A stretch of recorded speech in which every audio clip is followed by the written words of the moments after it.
Hello, how are you today? Good morning, wherever you joining me from. Some of you, it's your night, so good night, good evening, good morning, good afternoon, whatever part of the world you're joining from. My name is Praise Forward. How are you doing today? I'm broadcasting live from PFRI Praise for International Studio, Lagos, Nigeria, and I'm so excited to be coming your way this morning. Well, how are you doing? And thank you so much for joining me. Like you always do, I do not take it for granted, especially for those of you in West Africa who stay awake just to join this show.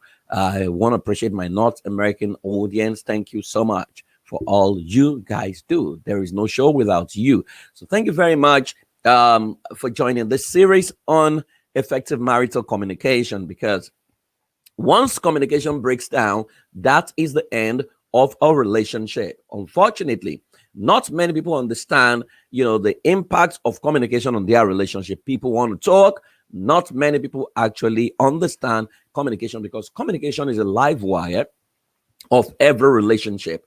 Now, so far we've looked at different aspects of communication, and now we're looking at the communication personality because oftentimes it's been said that your personality will determine your personal reality.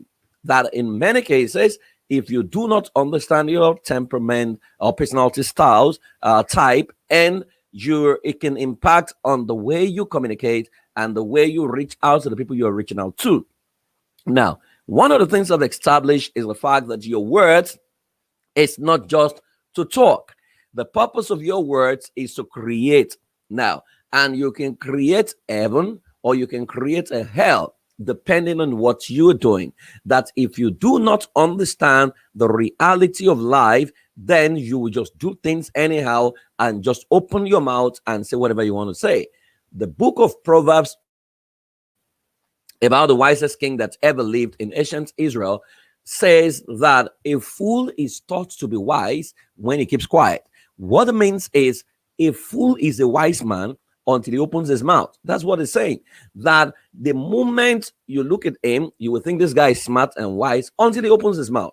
And consistently, a lot of people are very handsome, beautiful until they open their mouth because their words make them look ugly or it makes them look fine.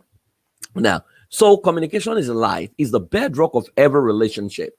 Yesterday, we started looking at the communication personality, and we looked at the intimidating communicator.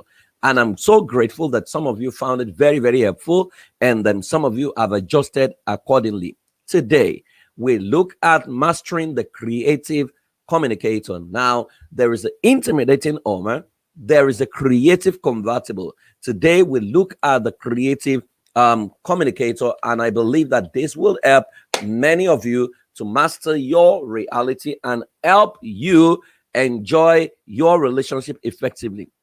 Now, I love the way Adolf Huxley said it, to put it. It says the secret of genius is to carry the spirit of the child into old age. That a lot of us, we have become so old that we have become very petty, and that's why we are not willing to change. A child wants to learn new things. A child wants to make friends. A child just wants to spread love. A child is not interested in warfare, right? And which is why a child never remembers what happened yesterday or nothing, but adults remember what happened 25 years, even before they were born, depending on the story they were told. Now, our world is in chaos because we lack effective communicator. So the secret of genius is to carry the spirit of a child into old age. There are many of you, and I say this consistently, that the problem of our world is an adult. That's why if you break the word adult and stretch it, you will find adultery and adulteration. But the solution to the problem of our world is actually a child. That when you see children, all they think about is play, right? And the same thing, if couples remain childlike in their approach to life, they will begin to play. They will not read meanings into what is said and what was said, because actually reading meanings or interpreting what was said is a lot, or what is said is a lot of work. And that is what has messed up people, because nothing means anything except the meaning you attach to it. That the moment we begin to attach meanings to what was said, this is what is said, it becomes subject to our interpretation. I have said consistently that we always have to separate facts from opinion. Opinions are often exaggerated facts. Your opinion is yours. Your opinion may not be the facts of the matter. So someone gets corrected, right? Yeah. So someone gets corrected, and the person interprets that I was insulted. Now, you as a communicator, it's your responsibility to now ask, how would you have wanted to be corrected, right? Because like we say, you correct people on their terms, not on your terms, even though that may not always work all the time, but we can always improve and master communication. Now, when you talk about a creative communicator is is someone who belongs to the creative convertible personality. And when you talk about a creative communicator, is that typical guy or lady, or that's is a show person, right? They just want to impress. They want to paint, create, for lack of a better word, a facade of a reality that may not totally, exist, but that is who they are. They naturally get through to people because they can talk you into something you don't even want to do. They are very, very smooth in their communication, and you see that's what helps them win all the time, because people love to be around them. They have a way of making everyone feel very special, right? But even when you now hurt them, they can actually make you feel very worse, right? So they are showmen in their approach. They practice showmanship. There's a lot of excitement when you're dealing with a creative communicator. So they excite you with their words, because that's the way they want to be talked to. In fact, their love code is usually words and touch. Now, there's a lot of speed when you see them talk. They say a lot of things at the same time that may not necessarily be deep, but they say the right things that excite you. Now, when it comes to the creative communicator, there's a lot of much talk, less action. So they can paint a picture of what never existed, what may not exist, what they are not able to do, but you will believe it anyway because it makes you feel good. Now, the problem they have is they have said so many things that when it now comes to performance, they can perform. And the moment they can match action with words, the next time they talk, you would have placed them in a mode that says, you know what, it's all just talk. There is no action there. And remember when we started, I said about the three pillars of communication. I mentioned connection and trust as the second one.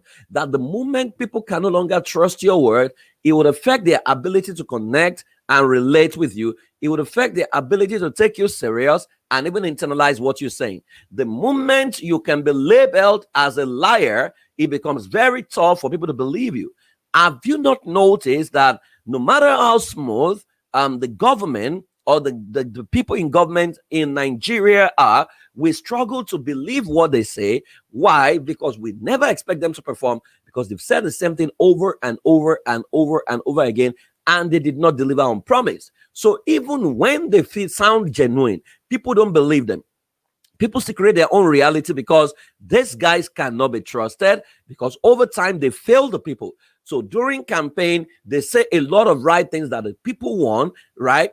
And that's so shocking because it's the same mantra, the same template. 60 years after, 50 years after independence, you still hear the same thing. We'll give you road, we'll give you light, so it's the same thing. And people begin to wonder who is going to deliver on this thing. So that's why people don't trust them.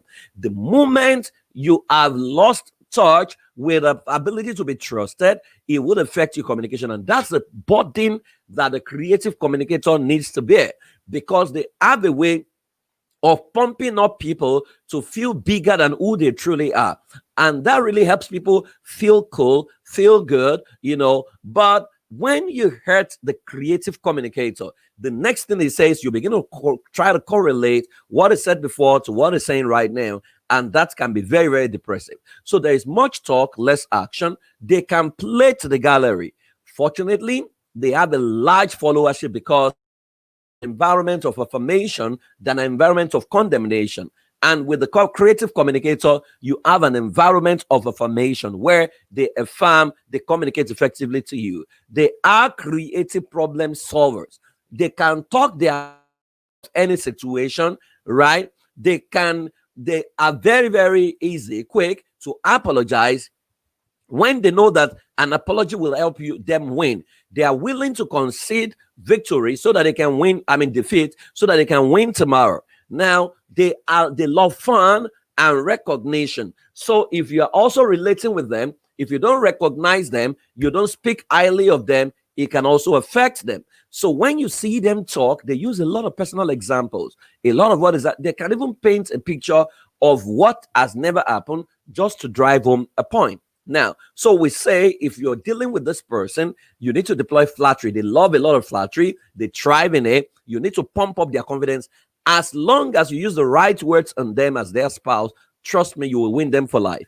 If you withdraw the use of right words, right affirmation, if there is someone in their life who uses the right affirmation, that's the person they will bond with. Now, you need a lot of acceptance with them. You need a lot of praises and freedom, because they hate it when they are when you make them to become traditional or dogmatic in their. For the creative communicator, he wants a lot of applause, so you need to clap for them when they do well, right? And make them feel extraordinary, because that's the way they make you feel as well. The age restriction, so when you restrict them, they're going to talk their way out of it anyway. So when you create restriction, rules and regulation, 10 commandments, it doesn't bode well for the creative communicator. The greatest fear they have is rejection. So the fear that if they don't keep up appearance, it's gonna affect them. So someone is asking, flattery, won't it mean that you are lying to them? Well, it doesn't necessarily mean that you are lying to them. It's just that you are communicating at the realm of their potential, because that is their communication code. You need to understand that. Now, people have different communication code, and it's the platinum rule, which says you treat people the way they want to be treated. So if I flatter you, in quote right now, and make you actually feel bigger than you are, how does it affect your ability to become productive and functional? You would realize that works very well with a creative convertible. So when they have a teacher who makes them feel you are the best that exists, you are a genius, right? You see that their performance improves tremendously, right? So you need to understand that is their code. Now, they want applause, so you need to do a lot of applause and clap for them. The age restriction, they fear rejection, that once you reject them, they begin to long for acceptance elsewhere, which is why if you are in the relationship with them, you need to create a non-judgmental, enabling environment, right? Because the moment your environment is judgmental, the creative communicator begins to pretend. So they'll begin to manufacture stories that doesn't exist just to get their by and get their way, because they know that you are going to reject them and you're going to condemn them, and they can't stand that. So people say that they lie, right? But we don't say they lie. We say that they protect the recipient and they protect themselves. Two motivations in life: pain and pleasure. The creative communicator, it's pain. So when they make a mistake, they know in their error and they accept, they are condemning themselves almost immediately. Now, when you know, they expect you to correct them, but put your arms around them to say, you know what, I believe you can still make it. But when you place them on, you consistently remind them of what they have done, it kills them. They forgive people easily and they move on. They are very childlike in their approach. When you hurt them and you go to say you're sorry, they move on, they forgive you, which is why they can repeat the same thing over and over again. People can actually hurt them many times, but they will easily forgive and say, oh, let's move on. But they hardly get that when they mess up or when they commit a particular error, which is major for them, and can begin to alter their shape and their mode and their communication style. Now, your job is to assist them in transferring talk to action, right? For them, life is fun. Life is fun, so let's enjoy it. So if you see them, they have a good sense of humor. around with words. And when they talk to you, you will know that if you don't believe in yourself, when a creative convertible comes into your life, right, you will just realize that your confidence is pumped up, your adrenaline is pumping, and you want to do what ordinarily you will not do. You need to be interested in them. You may have easy access to them, but retain yourself with gift and with loyalty. Now, let us look at our creative profile. We call them Mr. or Mrs. Showman. People think I'm unserious, and some think I'm not disciplined, but they all know they can't avoid my success. So you can hear his profile. Check my shirt, my shoe, and my circle of influence. What does that tell you? Affirmation. When they dress and you do them, it makes them feel less than who they are. Then the person who affirms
simply because they do not understand these people. So, in your bid to stick to your way, in your bid to say, you know what, but with this will amount to the fact that I'm exaggerating. I'm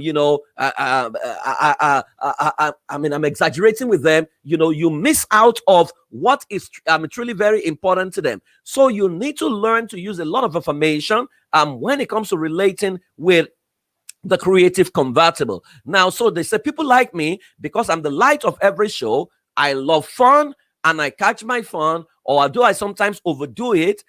So you hear this? I have been repeating my mistakes all the time and I really need help. But I don't want you to reject me. And lest I forget, don't give me too many rules and regulations. I love you. Now they use the word I love you repeatedly, consistently, because like I said, your words is meant for creativity. These guys can create magic with their words. When they talk to you, they create a lot of magic for people. Now, look at their strength. When you're dealing with a creative communicator, is a motivator, is enthusiastic, is optimistic, is a creative problem solver. He has a sound sense of humor, is a peacemaker. So in their communication, they want to make peace. They don't like to war. They want peace. And it will reflect in the way they talk to you. So when they're dealing with an aggressive spouse, they will just keep you at arm's length, or they will begin to create the version that you want them to see, right? Not who they truly are. So a good sense of humor, they're peacemaker, they're a relator, good communicator. So communication comes naturally to them. Unfortunately, they expect the same from others. Unknown to them, communication doesn't come naturally to everybody. All right. Some people just want to fight. Some people want to win. For the creative communicator, he wants to build a relationship. He wants to maintain rapport with you, which is why they are the ones who can handle any difficult customer, because they're going to use their words to bring that person on their knees. They respond well to the unexpected and they're very persuasive, right? Someone is saying, that's my husband. Now, what are their weaknesses? Time wasting in their weakness. So they can talk you dry, that at the end of the day, you are very tired. You are saying, this person, can you just calm down? Because they just can keep going on and on. A 5 minutes meeting can move to 1 hour. Guess what? The way the creative communicator overcomes stress is to talk. So when talk and talk, that is their way of recovering from stress, right? So they have time wasting problem. They don't pay attention to details. So when you are communicating with them, you need to ensure that, because they have low attention span, so you need to ensure that their phones are not on their hands, and you need to give them timing to say, you know what, sweetheart, can I take 10 minutes of your time? And I promise 10 minutes is going to be 10 minutes. Right? And this 10 minutes, I would really, really appreciate you if you can give me your whole attention and listen. Now, once you have set 10 minutes, you will get them to listen. Once you go beyond 10 minutes, because their attention span is very low, their mind has already gone elsewhere. They can be in a place and not be in the place. They can be in a place and their mind has gone elsewhere. You can be seeing a movie with them, but they are seeing another movie, right? They can be in a place, but they're in another world. Right? So inattentive to details, they could be, for lack of a better word, demonstrate a bit of indiscipline. They can exaggerate, right? So we don't say they lie, they can exaggerate, and their exaggeration, an illusion, is to create a world to support what they're saying. In a way, they're painting a picture that makes you see what they're trying to say. So if it's exaggeration that makes them do it, they are willing to do it. They have short attention span. I'd mentioned that. They, if in the workplace, they hate to write report, right? They dislike rules and regulation.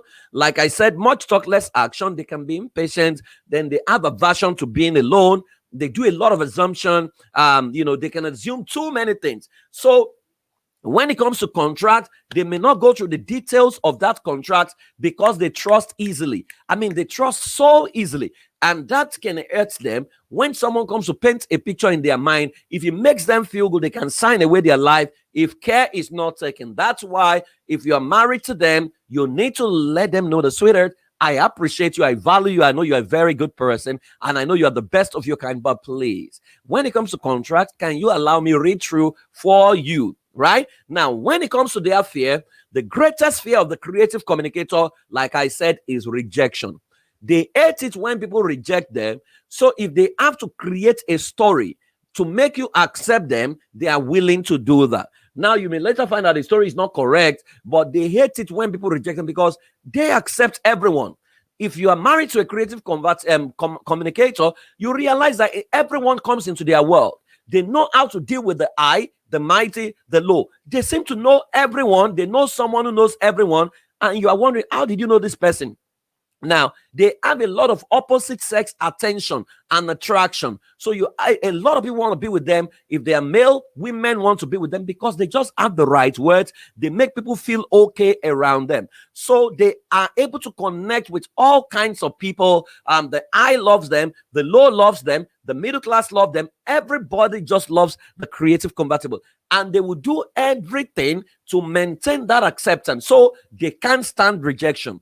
As their spouse, if you begin to reject them, they will begin to bond elsewhere. Now, what motivates them? Praises, flattery, acceptance, fame, freedom from rules and regulation. You want them to be pumping, to stay in your world at all times. You need to praise them. Words do a lot of magic to them. Now imagine if they are married and usually they attract a systems person in marriage. That is if they dwell at the realm of opposite attract, which I don't totally agree with.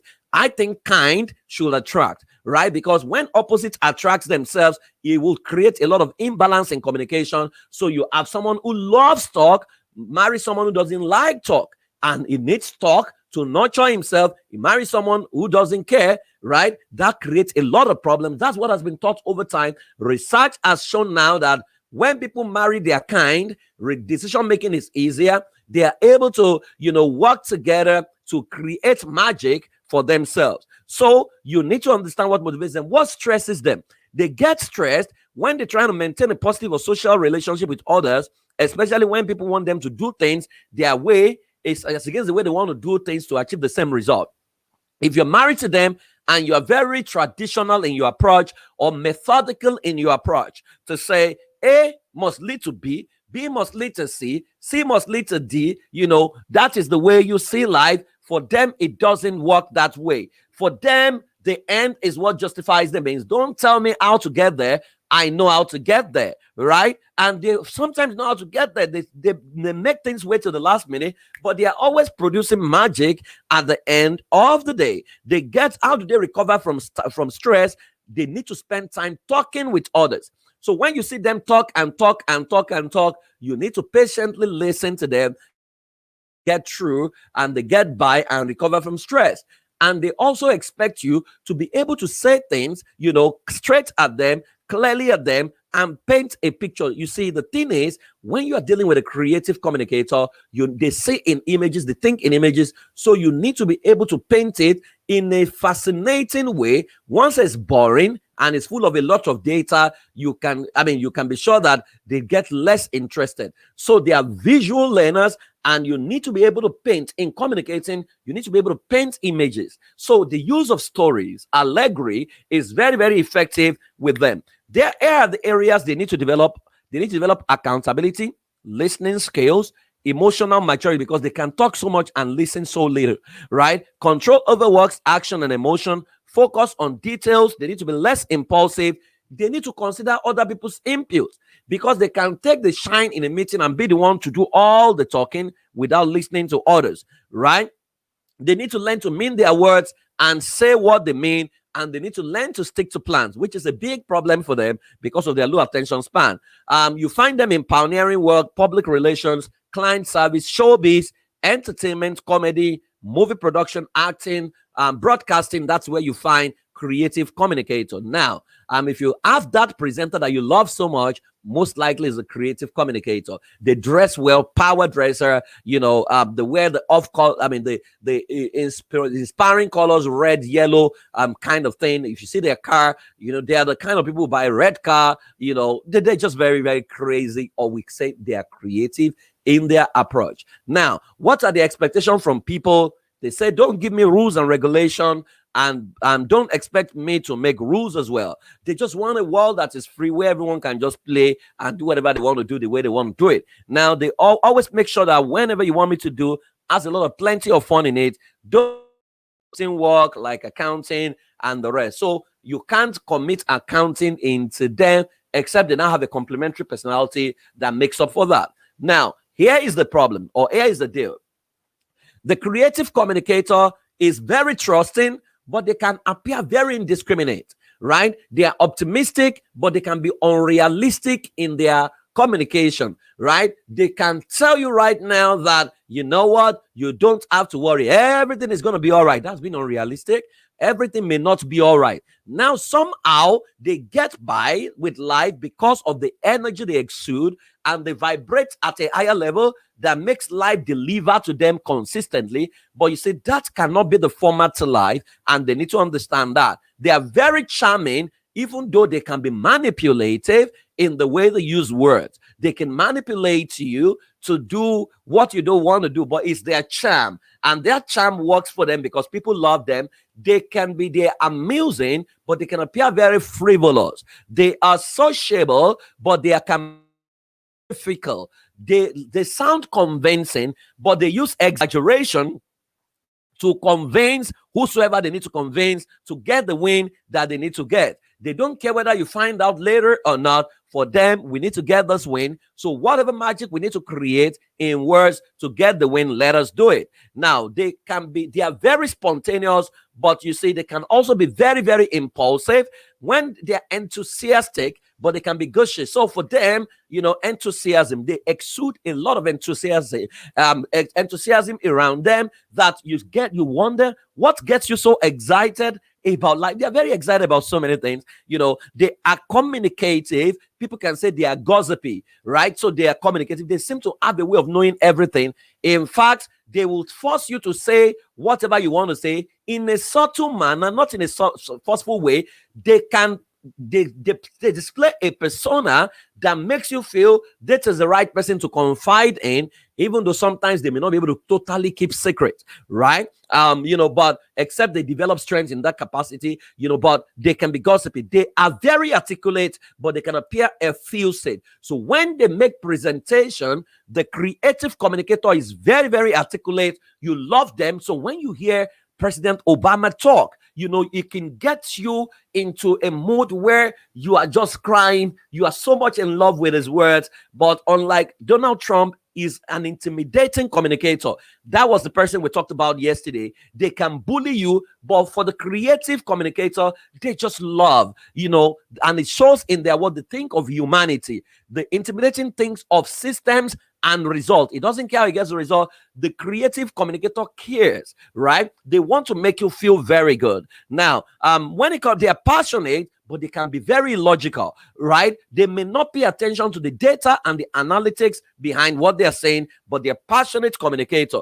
They can be talkative, even though others may see them as self-promoting. So they say themselves examples consistently. They can use their family as examples. They are very imaginative, but people can see them as distractible, right? They are very imaginative. So you see it in their communication. It's full of a lot of imagination. They work on your mind. They make you see what you need to see through their presentation, and they gesticulate a lot. And that's why when it comes to presentation, people look forward to hearing them because they are not boring at all. Now, they are persuasive, but sometimes people can say they're fast talking. They can persuade you to do anything and everything that you don't even want to do. They are very flexible, however, but people see them as unfocused. They can easily change their mind once they see something else that they think can work faster. Now, they are relational, but people think that they are situational. Now, if you are a creative communicator, what are the things you need to do? Number one, I would suggest that in marriage, you marry your kind and ensure a non-judgmental environment is created, knowing you're trying to create magical moments for a lover. Now, when a creative communicator gets married to a systematic communicator, problem would usually erupt. Unfortunately, because what has been taught over time is opposites attract, that is the person they attract. I believe when it comes to human beings, opposites should not often attract, right? Because take, for instance, someone who loves touch and love words gets married to someone who can't stand touch and who doesn't know how to use words. There's going to be a bit of a gap in that relationship. So we always say to creative convertibles, please marry your kind, marry someone who has learned to use words, right? So if they marry a dependable communicator, which is the guy we're going to talk about tomorrow, you realize that they gel a lot because that one also know how to use words. Marry a systematic communicator who may stay for 1 year without any affirmation, who is very, very selective with affirmation. The thing has to be 100% for the person to affirm you. Now, that becomes a problem. So they feel less than who they are. Now, they also need a non-judgmental environment.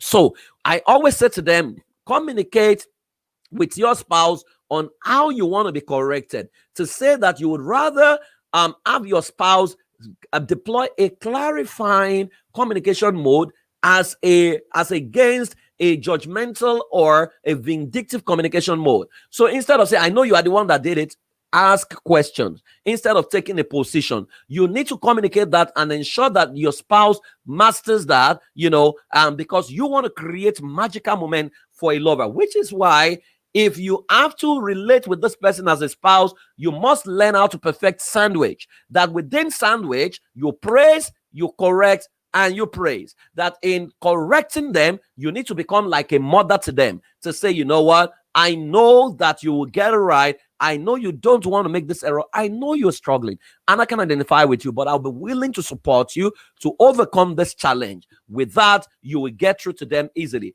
Number two, they need to practice active listening within their concentration threshold, right? So, for example, they have low attention span, so you can't hold them spellbound for 1 hour, except you are an imaginative communicator and you can create pictures.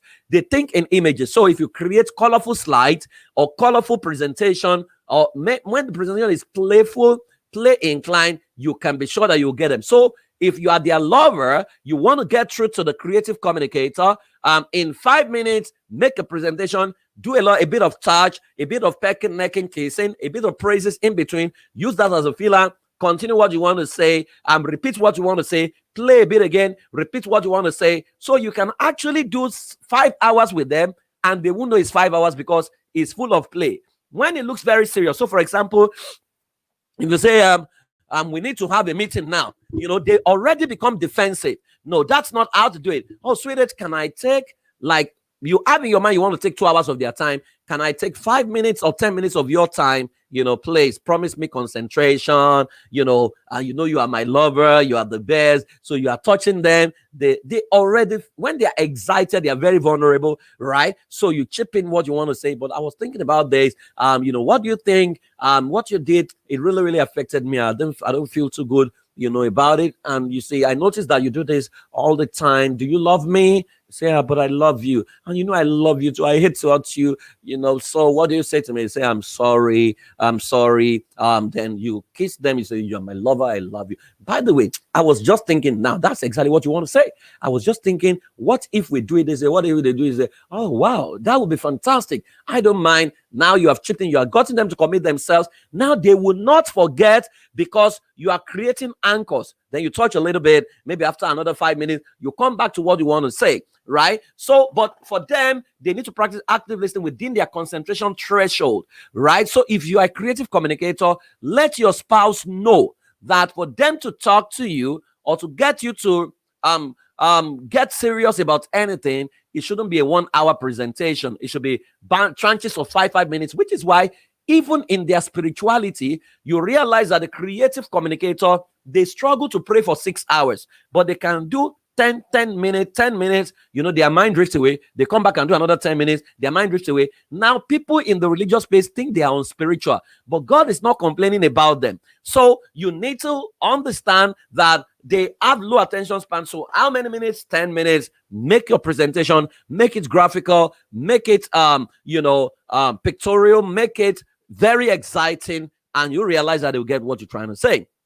Number 3, if you are a creative communicator, when your spouse is talking to you, keep a pen to write your understanding of conclusions and repeat it to your partner to be sure, right? Because every distraction, the creative communicator is imaginative. So it can overthink whatever is being said beyond what has been said.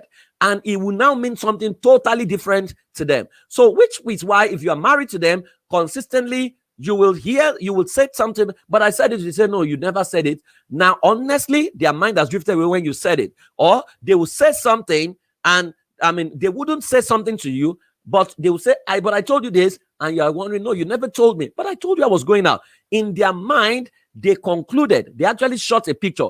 If you print out or you play the image in their mind, the video in their mind, they actually have a recording of when they said it to you. The only problem was that they were thinking it, they didn't actually do it. So it will make them appear as a liar. They are not lying. They are actually imagining that they have done it. And you know that your mind does not know the difference between what is simulated and what is real. So we usually say, if you are a creative communicator, when your spouse is talking to you, keep a pen and write down your understanding of what your spouse is saying. At the end of the meeting, read it to your spouse and say, is this what you mean? Is this what you are saying? So that you don't mix your own opinion with what the person has said. You can stay within the ambit of fact and drop every distraction. So when your spouse is talking to you, usually you see them fiddle with something, they're touching something. Can you drop your phone? Can you drop the remote control and give absolute time to your spouse? Number 4, ask probing questions to clarify you are both on the same page. When someone is talking to you as a creative communicator, because a creative communicator, when you start talking, they assume they know what you want to say. So you hear them say, I know what you mean. No, you don't know what people mean.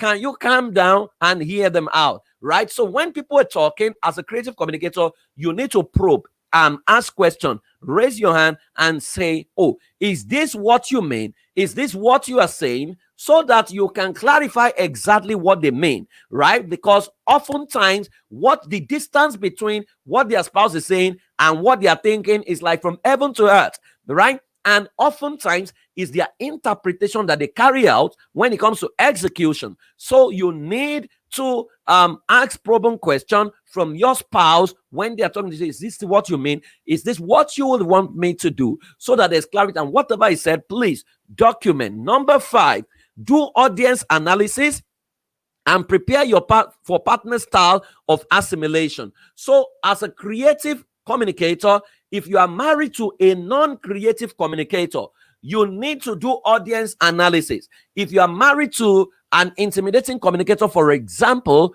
you need to provide superior evidence and competence, which means you need to have results to show, and you need to work within their timing. If you don't do that, it's going to be tough, and you need to keep it short and brief. If you are working with a dependable communicator on the other end, you need to be able to spend a lot of time analyzing what has happened. You need to spend a lot of time explaining in a way that you need to repeat it till they master it, because the dependable communicator is a bit what's the word, procrastinating in their assimilation. But when you are dealing with a creative, a systematic communicator, you need to be able to use a lot of data, a lot of analytics, which the creative communicator never uses so well. If systematic communicator is not actually carried away by all your excitement. For them, excitement even takes them, it rips them apart, because they don't laugh naturally. They are wondering, what's this person saying? Can you come to the real issue, right? So you need to use a lot of data. So don't assume that everyone gets excited by your creativity. However, everyone loves to feel good, and you have that in abundance. Number 6, ensure trustworthiness so that you are not second guessed. Say what you mean and mean what you say. As a creative communicator, you have the tendency to consistently exaggerate. So the moment people find you out that you are always exaggerating, and they tell themselves it's always exaggerating, you can lose value, right? Which is why there are so many creative communicators who are still speaking, but nobody's buying whatever they are saying again, because people know that it's not real, right? So you need to stay within the ambit of, in your exaggerating, stay within the ambit of integrity, and ensure that you have checked what you are saying. Because when people check you out via Google and they realize that the information you are saying is not correct, then it tells on your credibility. So you need to be sure when you are making a quote, ensure the author of the quote, right? And when you are not sure, say, oh, I can't remember who made this quote, but someone made this quote and I'm paraphrasing. That helps you stay safe. Or when you got a data, you can say, I can't remember the source, but I think, right? That puts you in within the threshold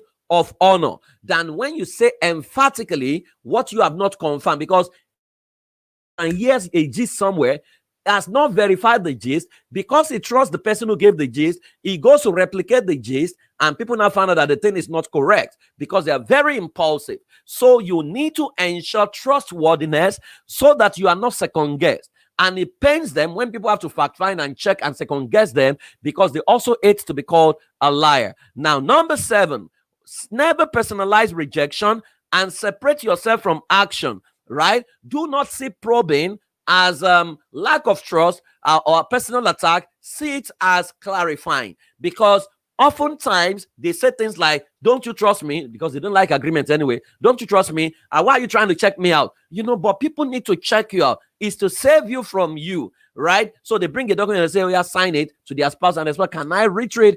Is it that you don't trust me? No, it's because we are checking to be sure that you have not sold us out, because they have the tendency to overlook the critical aspects of an agreement. So don't personalize rejection. Life is not always within the creative plane. There's always has to be a balance, which is where the intimidating communicator, the creative communicator, the dependable communicator, and the systematic communicator. So when other personalities manifest their communication style, is to bring about a robust decision making, not because they want to hurt you or they want to put you down, because sometimes the creative communicator feels personally rejected when people say no to them.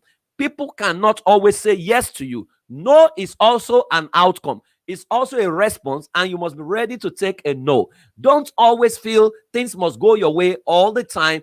When you understand that, you will not feel bad when people say no to you, because everyone needs to protect their own turf. People need to protect their own terrain. And when no is what helps them protect their own worldview, then you need to accept it and take it with kindness and know that they said no to your proposal, not to your person. Because consistently, the creative communicator will feel, oh, this person has said no, because they can break friendship when something doesn't go their way. You don't have to go through that route. That you see, you win some, you lose some, and life can be win-win, and you can go ahead, we can play together even when the person has said no to you, right? So I hope this has helped you as a creative communicator. I love this quote by, unfortunately, the author of the quote did not sign off to know who authored this particular quote. It says, assumption and lack of communication are number one relationship killers.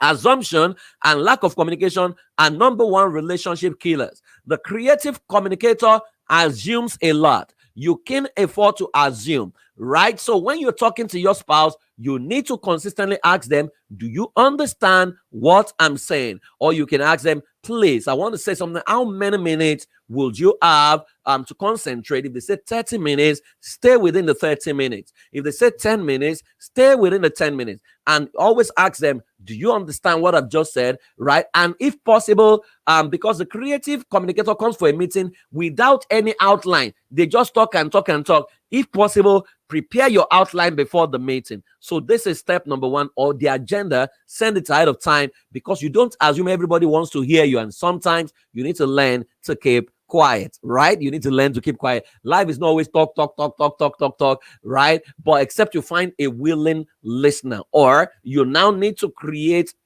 your world in a way that whatever you're saying is what people hear.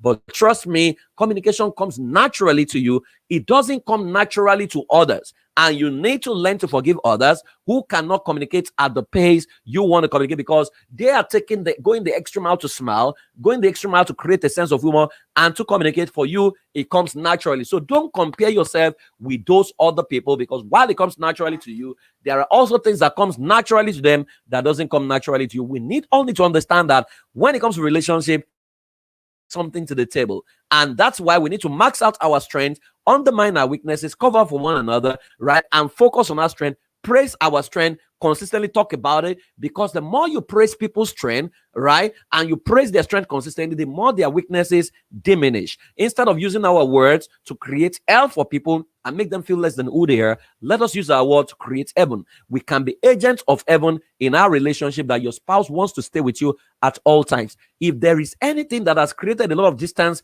and barriers between many couples, it is this communication or lack of it. Because when a spouse does not know how to talk, or does not know how to create heaven with the other person, before you know it, distance is what resolve. And you can find everybody now find expression within the person who speaks highly of them, which is why you notice that a lot of people who have a motivational pastor or religious leader, they have a lot of crowd, because within the religious space, the person motivating you only sees your strength. They don't really look at your weakness. They talk a lot about your strength, and you see a lot of people want to stay with that person because they would rather have their spouse think of their strength, talk highly of their strength, than to exaggerate their weaknesses. Because oftentimes, the moment we focus on a spouse's weakness, we exaggerate it. Whatever you focus on is what you magnify. What you magnify is what you exaggerate. We exaggerate it, that we now equate their identity to that weakness, forgetting that there are other good sides to them, right? Let us create magic for ourselves. Let us create heaven within our communication. And as a creative communicator, don't assume, communicate all the time, and communicate within the ambit of credibility and competence, so that people don't second guess you. Thank you so much for joining me today. I'll come your way again tomorrow. Till then, keep loving and keep living, and know that I celebrate and I honor you. Bye-bye.